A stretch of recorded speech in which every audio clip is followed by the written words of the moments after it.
पेड़ापल्ली प्रजलाकुना नमस्कारम।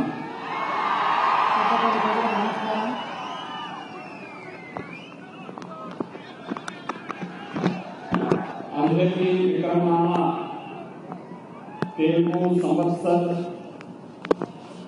शुभाकांक्षु।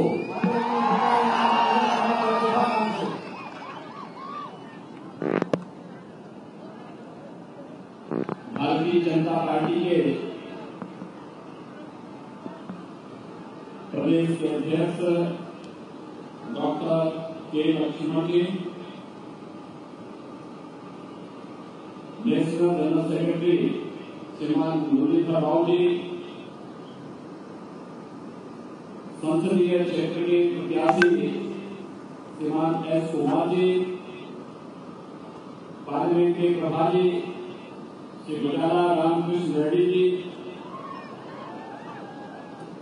Parliament party office secretary बाला सुब्रमण्यम जी, Rajasthan water management की chairman Reddy Shriram, पूर्व सांसद राकोलो आनंद भास्कर जी, भारतीय जनता पार्टी के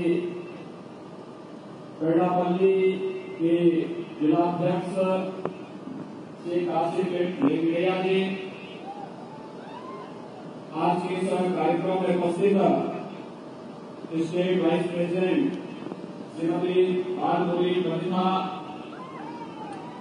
स्टेट एसपीटी मेंबर के अध्यक्ष श्री मुन्ना राजा जी चौटिया जी, सर भोला कोसम, आज के रामाला लेगा रेड्डी, भारतीय जनता पार्टी के सभी उपस्थित पदाधिकारी और उपस्थित की भारी संख्या में पेड़ापल्ली संसदीय क्षेत्र से जुड़े हुए सभी भाइयों बहनों, मैं आप सबको विक्रम 9 संवत्सर की हृदय से अपनी शुभकामनाएं देता हूं। आपके लिए यह 9 संवत्सर मंगलकारी हो, शुभकारी हो, आपके जीवन में एक नया प्रकाश लेकर के आए, इस विश्वास के साथ आप सभी के प्रति मैं अपनी शुभकामनाएं देता हूं।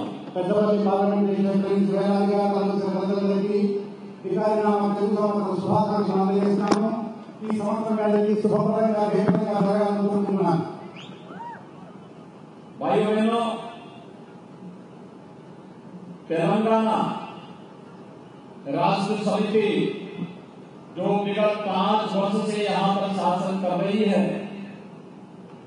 आज उसके गठबंधन को देख करके ऐसे लगता है कि जैसे वह तेलंगाना के अंदर फिर से निजामशाही को स्थापित करके यहाँ के लोगों को पुनः गुलाम बनाना चाहती है।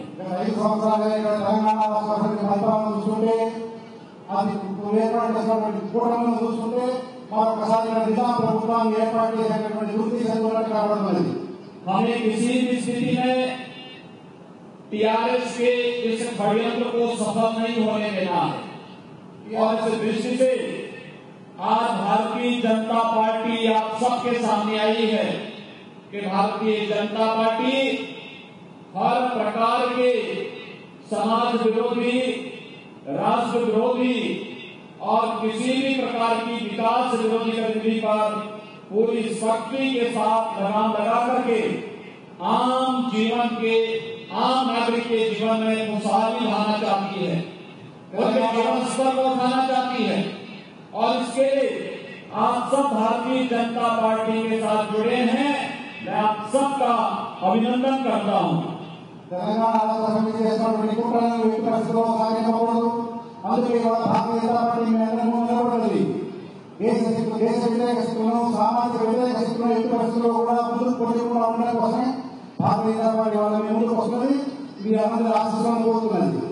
मित्रों, ये पूरा क्षेत्र मर्यादा पुरुषोत्तम भगवान श्री राम की साधना और उनकी वन के दिनों की याद से भरा पड़ा है।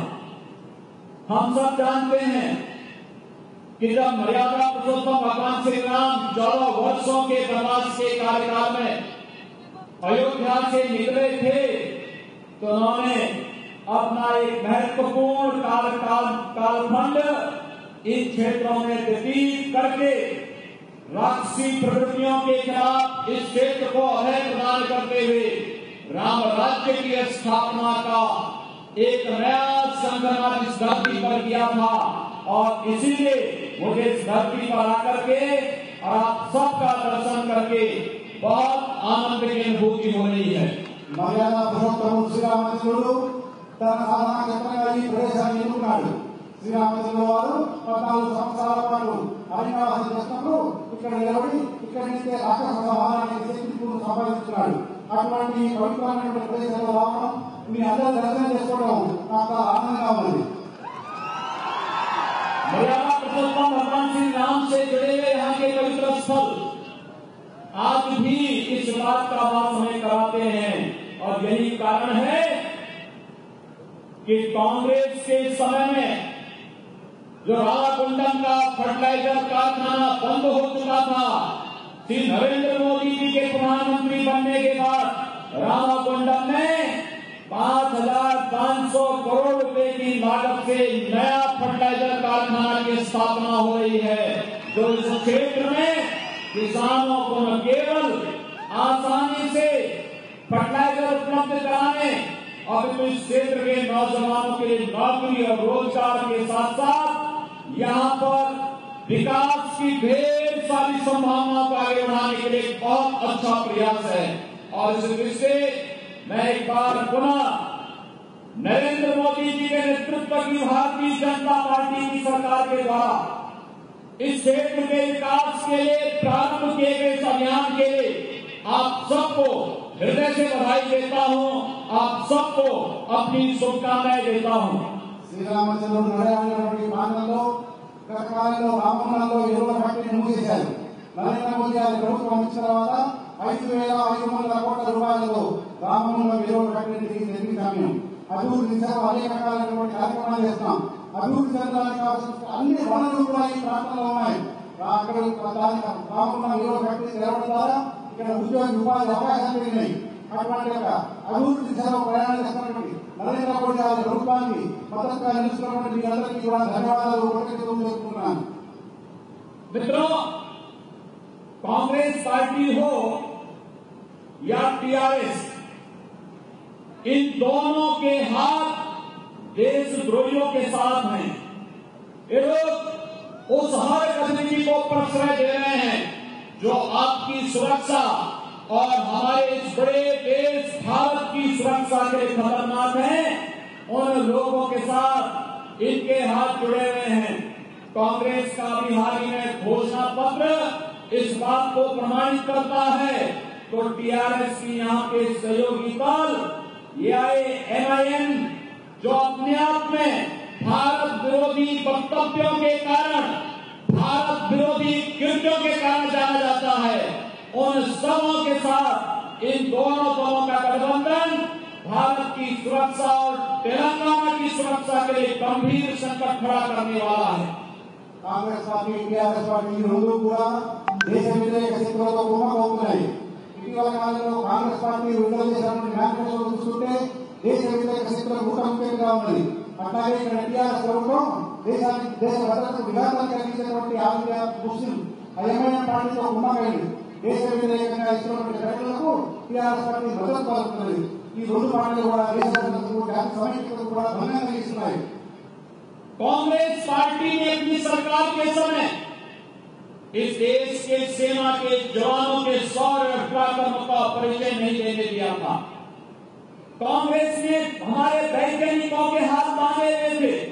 और आज जब भारतीय जनता पार्टी नेतृत्व की सरकार नरेंद्र मोदी जी के नेतृत्व में इस देश के अंदर शासन कर रही है, हम सब जान रहे हैं भारतीय जनता पार्टी के नेतृत्व की मोदी जी की सरकार कभी सर्जिकल स्ट्राइक करती है, कभी एयर स्ट्राइक करती है, कभी अंतरिक्ष से स्ट्राइक करके भारत के दुश्मनों को मुंहतोड़ जवाब देने के लिए भारत की ताकत का एहसास करा करके भारत की 130 करोड़ जनता का सम्मान बढ़ाने का कार्य करती है।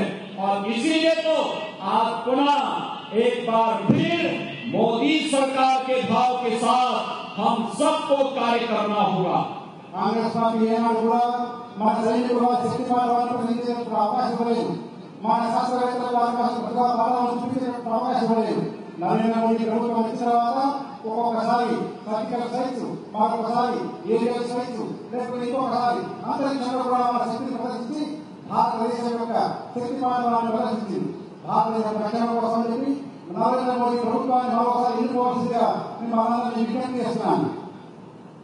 कांग्रेस पार्टी की सरकार में आतंकवादियों को बिरयानी खिलाया जाता है और भारतीय जनता पार्टी नेतृत्व की सरकार आतंकवादियों को बुलेट से जवाब देती है। आतंकवाद का खतरा केवल बुलेट हो सकता है। भारतीय जनता पार्टी नेतृत्व की सरकार ने करके दिखाया है। दूसरी ओर टीआरएस 12% मुस्लिम आरक्षण की घोषणा करता है। मित्रों, मुस्लिम आरक्षण भारत का संविधान विरोधी है। संविधान में आप मत और मजहब के आधार पर आरक्षण नहीं दे सकते। आरक्षण का आधार सामाजिक आधार है। सामाजिक आधार का मतलब सैकड़ों वर्षों से अनुसूचित जाति, अनुसूचित जनजाति या फिर अति पिछड़ी उन जातियों को जिन्हें सामाजिक रूप से जिनके साथ भेदभाव होता था, उन्हें भारत के संविधान में आरक्षण का प्रावधान दिया। और मोदी जी के नेतृत्व की सरकार ने आर्थिक रूप से 10% आरक्षण समाज के उस प्रत्येक तबके को देने का कार्य किया है जो लोगों को अब तक आजादी के बाद से कांग्रेस नेतृत्व की सरकार कोई सुविधा नहीं दे पाई थी, उन्हें देने का कार्य अगर किसी ने किया तो नरेंद्र मोदी जी के नेतृत्व की सरकार ने किया है। మిత్రులారా, కాంగ్రెస్ ప్రభుత్వం ఉద్యోగవాదులకు బిర్యానీ చూపిస్తే నరేంద్ర మోదీ గారి ప్రభుత్వం ఉద్యోగవాదులకు బుల్లెట్లతో సమాధానం చెప్పింది. అటువంటి సమయంలో ఒక పక్క దేశంలో కాంగ్రెస్ పార్టీ ఉద్యోగవాదులకు బ్రతకపోతుంటే ఇక్కడ ఉన్నటువంటి ఎంఐఎం పార్టీ, దానికి అనుగుణంగా ఉన్నటువంటి టీఆర్ఎస్ పార్టీ 12% ముస్లిం రిజర్వేషన్ ప్రతిపాదిస్తున్నది. దేశంలో భాగంగా సామాజికంగా వెనుకబడిన వర్గాలకు, శతాబ్దాలుగా వెనుకబడిన వర్గాలకు రిజర్వేషన్ ఇవ్వడం అనేది జరుగుతుంది. కానీ వీటన్నిటితో అవసరం లేకుండా కేవలం మతపరమైన ముస్లింల రిజర్వేషన్ కల్పించి దేశ విధానానికి టీఆర్ఎస్ పార్టీ ప్రభుత్వం కుట్రలు జరుగుతుంది. ఇక్కడ ఉన్నటువంటి అనేకమైనటువంటి సామాజిక వర్గాలు, వెనుకబడిన వర్గాలతో పాటుగా 10% మందికి పేదరికంలో ఉన్నటువంటి అగ్రకులాల వారికి కూడా నరేంద్ర మోదీ ప్రభుత్వం రిజర్వేషన్ కల్పించి సమాజాన్ని అన్ని రకాలుగా ముందుకు తీసుకోవడానికి ప్రయత్నం చేస్తున్నారు. भाइयों बहनों, कांग्रेस पार्टी को दिया जाने वाला वोट इस देश के अंदर आतंकवाद, नक्सलवाद और अलगाववादियों को मजबूत किया करने के लिए दिया जाने वाला वोट होगा। भारत के विकास को बाधित करने वाला वोट होगा। टीआरएस को दिया जाने वाला वोट ओबीसी बंधुओं को मजबूत करने के लिए दिया जाने वाला वोट होगा। लेकिन भारतीय जनता पार्टी को दिया जाने वाला वोट भारतीय जनता पार्टी के नेतृत्व की, नरेंद्र मोदी जी के नेतृत्व की बनने वाली सरकार भारत के विकास, भारत की समृद्धि और भारत के सर्वांगीण विकास की दृष्टि से भारत को दुनिया की महाशक्ति के रूप में स्थापित करने वाला वोट होगा। और इसीलिए आप सबसे अपील है कि भारतीय जनता पार्टी के प्रत्याशियों को भारी मतों से चुनाव जिता करके आप भेजिए। మిత్రులారా, కాంగ్రెస్ పార్టీ వేసే ప్రతి ఓటు కూడా దేశ ద్రోహులకు, నక్సలైట్లకు, తీవ్రవాదులకు వేసే ఓటుగా పరిగణించాలి. అలాగే టీఆర్ఎస్ పార్టీకి వచ్చే ప్రతి ఓటు కూడా దేశ ద్రోహ చర్యలు పాల్పడుతున్న నిర్ణయాలకు అనుగుణంగా వేసినట్టే. ఈ రెండింటినీ కాకుండా దేశ వికాసానికి, దేశ సర్వతోముఖ వికాసానికి, సమాజ వికాసానికి పనిచేసేటువంటి నరేంద్ర మోదీ గారి ప్రభుత్వానికి మీరు ఓటు వేయాల్సిందిగా కోరుతున్నాను. तेलंगाना के अंदर टीआरएस की सरकार ने अपने कोई भी वायदे पूरे नहीं किए। न उन्होंने यहाँ के गरीबों को जमीन दी, न भागीरथी योजना के अंतर्गत प्रत्येक गांव में पेयजल की सुविधा दी, न आयुष्मान भारत की केंद्र की मोदी सरकार की हर गरीब को 5 लाख रुपए आर्थिक सहायता देने की 5 लाख रुपए की निःशुल्क स्वास्थ्य सुविधा उपलब्ध कराने की योजना हो, या फिर वे सारी योजनाएं जो केंद्र की मोदी सरकार ने घोषित की युवाओं के लिए स्किल मिशन का कार्यक्रम हो, या फिर स्टैंड अप की योजना, प्रधानमंत्री स्टार्टअप योजना, डिजिटल इंडिया की योजना, मेक इन इंडिया की योजना, प्रधानमंत्री आवास योजना, स्वच्छ भारत मिशन के अंतर्गत प्रत्येक गरीब परिवार को दिया जाने वाला शौचालय हो, या सौभाग्य योजना के अंतर्गत दिया जाने वाला प्रत्येक गरीब परिवार को विद्युत का कनेक्शन हो, या फिर गरीब परिवार को दिया जाने वाला उज्ज्वला योजना में एक रसोई गैस के सिलेंडर की कनेक्शन की बात हो। भारतीय जनता पार्टी की सरकार ने मोदी जी के नेतृत्व में जहां योजनाओं को ईमानदारी के साथ प्रत्येक नागरिक तक पहुंचाने का कार्य किया, वहीं टीआरएस की सरकार ने यहाँ की जनता के लिए कुछ भी ऐसा कार्य नहीं किया। जो वायदे उन्होंने चुनाव में किए थे, वे वायदे अभी तक पूरे नहीं हो पाए हैं। మిత్రులారా, గత ఎన్నికల్లో టీఆర్ఎస్ ప్రభుత్వం వినియోగ వాగ్దానాన్ని కొన్ని పనులు నెరవేర్చలేకపోయింది. పేదలకు విద్య లేదు, గ్రామాల రక్షణ మంచి పథకాలు లేవు, లేకపోతే ఏ కార్యక్రమాలు కూడా చేపట్టకుండా ప్రజలను భయపెట్టి వచ్చింది. మరో పక్కన భారతీయ జనతా పార్టీ నేతృత్వంలో నరేంద్ర మోడీ ప్రభుత్వం కేంద్రంలో అనేక రకాలైనటువంటి ప్రజా సమాజానికి ఉపయోగపడేటువంటి ప్రజలకు ఉపయోగపడేటువంటి అనేక రకాల కార్యక్రమాలు, సిరి కానీ స్టార్టప్ కానీ ఉజ్వల కానీ మరో రకమైనటువంటి అనేక రకాలు, అలాగే ప్రతి కూడా బంధువుల నిర్మాణం కానీ ఈ రకమైనటువంటి వందల పథకాలు నిబంధనలతో ప్రజలకు అందించేలా, ప్రజలకు మేలు జరిగేలా చేస్తూ వచ్చింది. मित्रों, मैं आप सबसे ही कहने के लिए आया हूं कि एक और नरेंद्र मोदी जी के नेतृत्व की सरकार जो सबका साथ और सबके विकास की बात करती है, हमने प्रत्येक नागरिक को सुरक्षा, प्रत्येक के विकास के लिए भारतीय जनता पार्टी नेतृत्व की सरकार ने कार्य किया है। विकास सबके लिए, लेकिन तुष्टीकरण किसी का नहीं। लेकिन कांग्रेस हो या टीआरएस, ये दोनों सरकारें तुष्टीकरण की नीति पर चल करके केवल और केवल इस देश में अराजकता पैदा करना चाहती हैं। मेरा सबसे आह्वान होगा कि कांग्रेस और टीआरएस को एक सिरे से खारिज करके भारतीय जनता पार्टी नेतृत्व की एक बार पुनः सरकार बनाने के लिए भारतीय जनता पार्टी ने आपके प्रत्याशी के रूप में भारतीय जनता पार्टी ने श्री एस कुमार को कमल चुनाव चिन्ह पर अपना प्रत्याशी बना करके आपके पास भेजा है। और मेरी आप सबसे अपील है, श्री एस कुमार यहाँ एक जागरूक पत्रकार के साथ साथ एक जागरूक कार्यकर्ता है।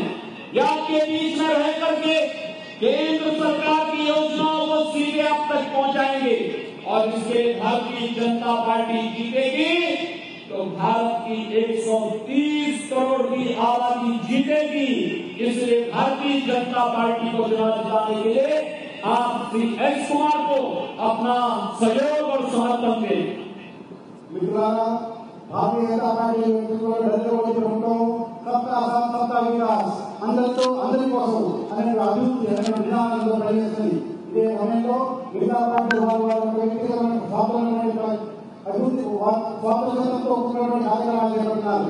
అటువంటి భారతీయ జనతా పార్టీ నిర్మించడం కోసం ఇవాళ మీరందరూ కూడా ఇక్కడ ఉన్నటువంటి పెద్దపల్లి కుమార్ గారిని చదువుకున్నవాడు, విద్యార్థి, మేధావి, జర్నలిస్టు ఆయన ఉద్దేశాన్ని గెలిపిస్తే నరేంద్ర మోదీ గారి ప్రభుత్వం దేశవాణి గారిని గెలిపించడం 130 కోట్ల మంది భారతీయులకు మనం సందేశంగా వారందరినీ కూడా మద్దతుగా ఉన్నట్టుగా మనం ప్రకటించడం అవుతుంది. కాబట్టి మీ అందరినీ పెద్దపల్లి నియోజకవర్గ అభ్యర్థిగా, బీజేపీ అభ్యర్థిగా ఎస్ కుమార్ గారిని గెలిపించవలసిందిగా విజ్ఞప్తి చేస్తున్నాను. मैं आप सबका आह्वान करूंगा कि आप सभी मेरे साथ यहाँ पर बोलेंगे। मैं फिर से मैं कहूंगा, फिर एक बार आप सब कहेंगे मोदी सरकार। फिर एक बार